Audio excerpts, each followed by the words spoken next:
माझ्याकडे 8 दिवसापूर्वी लोक आले, मी मुंबईला जायचं होतं, काही घडाई नाही. प्रश्न सोडवण्यामध्ये जो आघाडी घेईल, आज मी बैठक बोलवली होती, त्यांनी ही बैठक बोलवली असती, त्याच्यात अडचण काय? जनतेचे प्रश्न सुटावेत, याच्यामध्ये अडचण कोणतीही नाही. शेवटी प्रश्न सुटावेत. माझ्याकडे खेळाडू आलेत, माझी जबाबदारी आहे. महाराष्ट्रातून कुठूनही एखादा प्रश्न आला तर मी सोडवण्याचा प्रयत्न करतो. आज मला गडचिरोलीवरून फोन आला, तिच्या मेडिकल कॉलेजच्या विद्यार्थ्यांचा अपघाती पाण्यामध्ये बुडून मृत्यू झाला.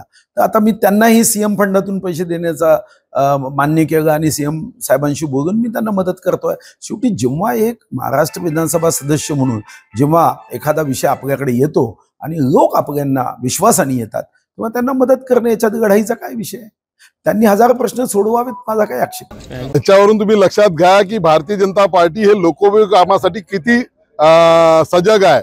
आणि म्हणून दोन्ही बैठका असं म्हणता येणार नाही.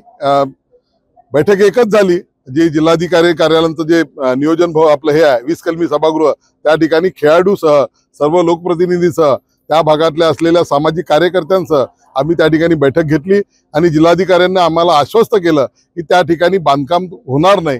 मला माहिती नाही त्यांची कोणत्या विषयावर बैठक होती, असेलही कदाचित त्यांच्या त्या दौऱ्यामध्ये असेल, परंतु त्यांच्याकडून मला काही सांगण्यात आलं नव्हतं. मला जे हे तुम्ही जेव्हा एवढे लोक बघतात त्याच्यावरून ह्या सगळ्या लोकांची भावना लक्षात घेत मी त्या ठिकाणी बैठक घेतली. एबीपी माझा, उघडा डोळे बघा नीट.